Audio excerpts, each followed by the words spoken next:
Welcome back to another JJ in the Field, timely agronomic tips when you need them most. I'm Jonah Johnson.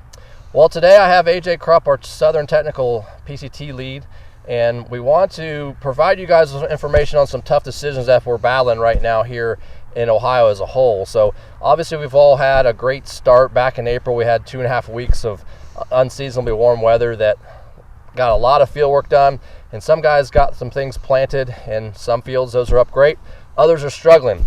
Then fast forward, we had a really cold snap April 24th where we had sub-lethal freezing temperatures, and now we're here a month later and conditions are finally returned where it's optimal.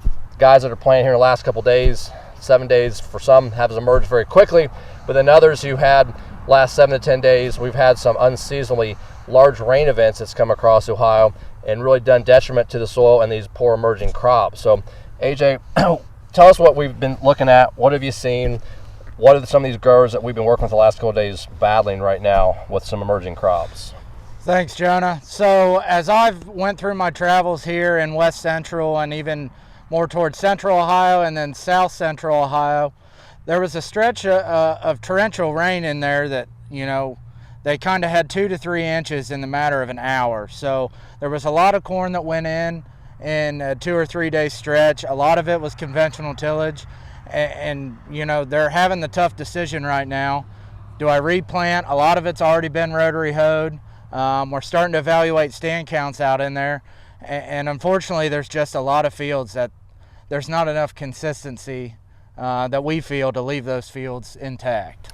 So some of the problems obviously faced with corn, beans are a little bit more forgiving where obviously you can stitch some in, add population to what's there, and too much beans can actually thin themselves over a period of time. When they feel too many neighbors, they just naturally take care of that. In corn, as you all aware know, it's a different story. So these fields that we've seen with corn, that several things have gone on. So to AJ's point where we had soft, supple ground that the corn plants went into, as they begin to emerge, if you're finding places where emergence is erratic, number one.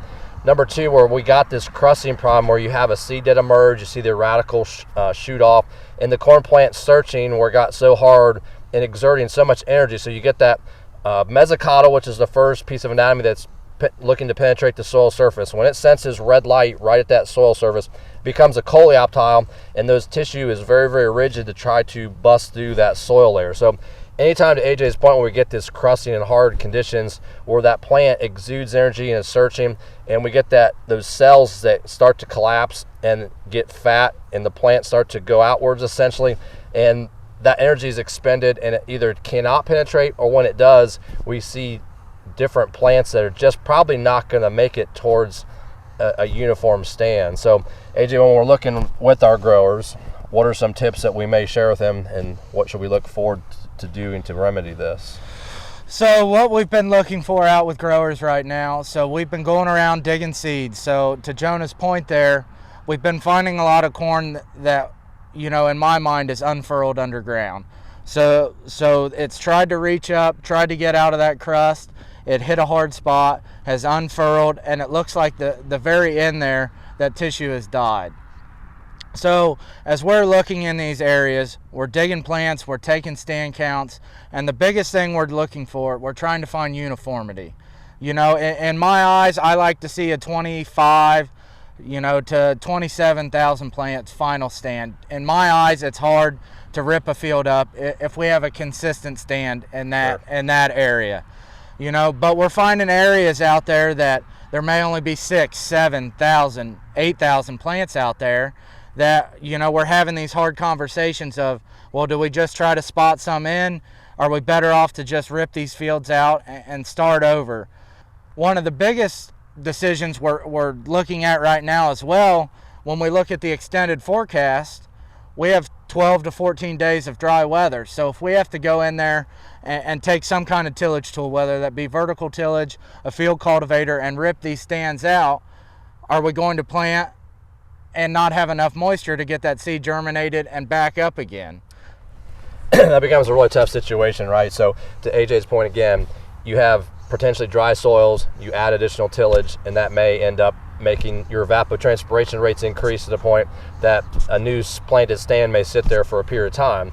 But on the flip side, you have these stands that, we just had a case yesterday where the sidewalls, they had good planting depth, good uniformity. The vigor was decent, but then it dried out in a cloddy seed bed.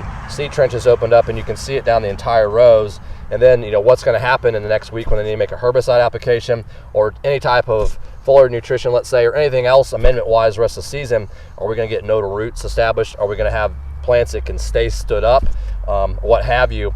And so in these extreme cases, like, again, we'd love to have uniform stands at those lower pops and feel pretty good about that, but rarely is that an occurrence, right? May have ponded spots, may just have an entire area that got sealed off and the plants just couldn't penetrate that soil crust. And so moving forward, what do we do in that case? Replant, number one, is never a good case scenario. It's always some type of heartburn. So number two, when we get in these situations, stitching corn into corn, is there going to be a time of emergence where you got big plants and little plants, and these little guys become either way behind compared to the rest of the field, or did you try to actually linear stitch in some in the row? Those are never good scenarios. So one thing also though, but if you do destruct a plant stand right now and you replant and there is a little bit of moisture, and let's say you get a timely shower, then these plants are going to emerge very, very quickly and make up for that lost time that maybe the month separation between the initial stand, and still have potential to perform very, very well. So I guess, AJ, what are you advising some of our growers to do in this issue is some final thoughts here then? So I guess my final thought around this whole topic is just, I farm for a living myself. Sure. That, at the end of the day, you, myself, our agronomy solutions advisors are here to help, lend agronomic advice and what our thoughts would be to do in these situations. The big take home for me is, with my home farm, I have to feel comfortable with the stand, the conditions, especially with how the grain markets have went the past 2 weeks.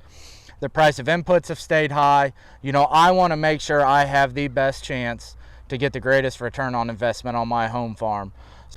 And at the end of the day, the grower needs to feel comfortable with it, and we are just here to help guide and help make those decisions alongside the grower. Sure. So you think about, to AJ's point, a great point is brought up if you've been watching the markets.